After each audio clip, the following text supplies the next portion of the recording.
Hey there, fancy friends, it's Oliver, and today I will show you how to thrust with a military saber.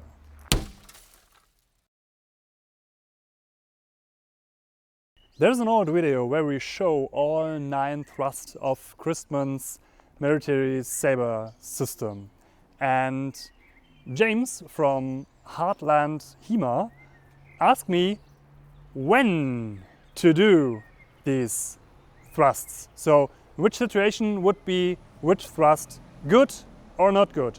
And I thought, let's do a video so everyone else could enjoy the answer.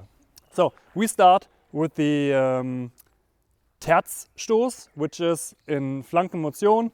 This is kind of obvious because this is a thrust especially meant for people standing in a guard like this, so not as in Christmann.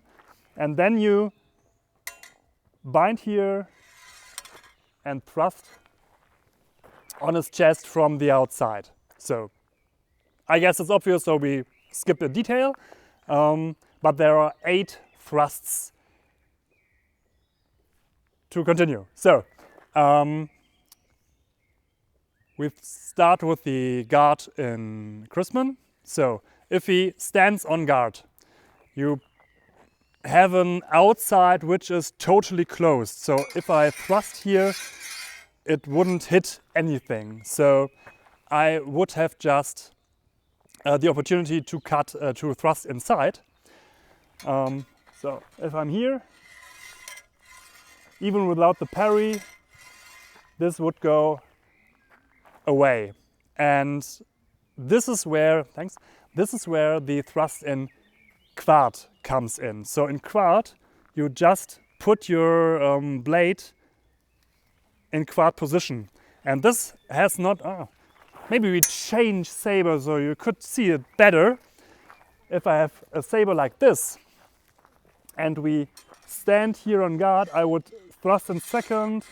It's not good, but if I thrust in quart, I could hold the bind, but I could go around his blade just by this really nice curve. And the same would be on the downside. So for the low thrust, I would go here in halbcircle quart, which is halbcircle, and the arm goes out in a quarter-like position. So I'm also here and I turn my blade and I come with bind on the outside. There's not much pressure because for reasons, but if I have a bind, I feel more what's coming, so I try to have a bind instead of just try to do something like this, which would be not really safe. And we all know Christmann is safety first. We go forward with the thrust in second on the inside because it's the same thing. If he goes up, I would go around the blade and I could mostly hit him with this curve, even if he parries. This would not be a good thrust if I would not suggest he would parry it. But if he will parry it, you have to do a really good parry because I have to be away with this. I like it. I take it home. It's mine now. On the other hand, the Quartstoß on the inside is a really nice bind. So I just turn here my wrist, and if I turn my wrist, and you see the nice curve goes just around his hilt, and I lay my blade on his, and I thrust in. And this is a really strong bind because the saber is more or less resting on his saber. And when he parries in prime, he has to do a really good parry in prime because there is just structure pressure. Let's call it structuring pressure. on the blade. So it has to be good. Also, I think from here to here, it's nicer than go around. If we are on the inside, let's talk about the Halbzirkelstoß, which now is not like here around the blade, but to gain better, gain a better opposition through the curve of the blade into his blade, and again it's hard to parry just because of the structure. So if you would do a low thrust without something, just bind here, use this. But to be honest, I didn't use this as much as I should probably. Yeah, you will use this actually later on in the vaults. So if we cut like here and I do my volta, I would do something like this. So this is also a thrust in mezzo cerchio or half circle, but not on the lower belly, but in the armpit. But it's the same thrust. But this will, this will be another story later on. Now for the more or less obvious things, because we have second on the outside and we have prime on the inside.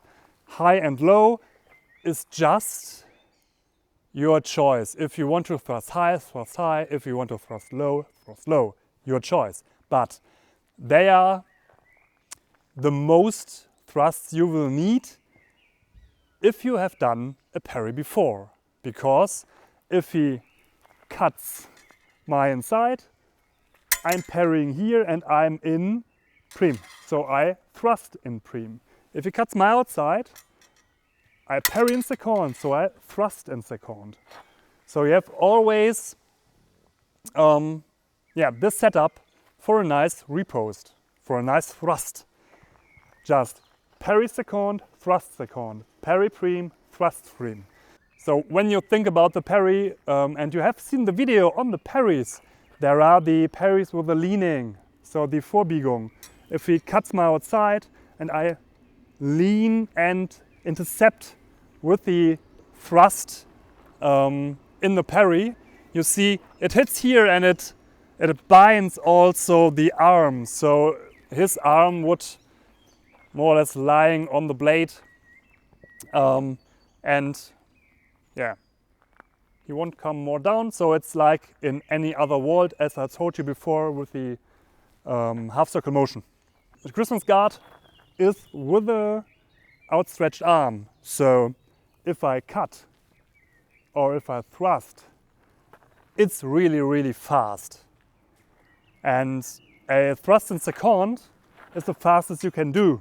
So if he stands like so, I'm in a good guard and he's in a bad guard. So he has here his blade here and not here. It's like the triangle of death. I could just lunge in and hit it.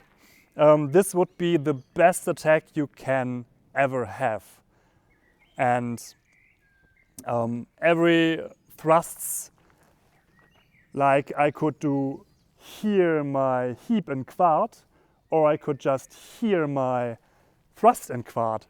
They are fast and they are so much the same that it's interesting to parry. You have to try this out. So as a conclusion, you can do a thrust in first intention as an attack, but I like to do them more as a riposte. And if you riposte with a thrust, the best opportunity is just parry in second, thrust in second, parry in prime, thrust in prime.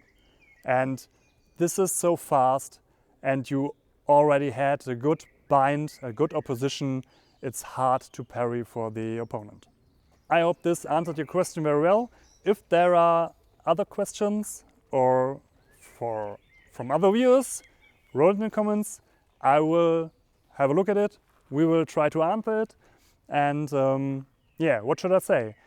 Obviously, there is a club in the Midwest of the US who does Christmann saber.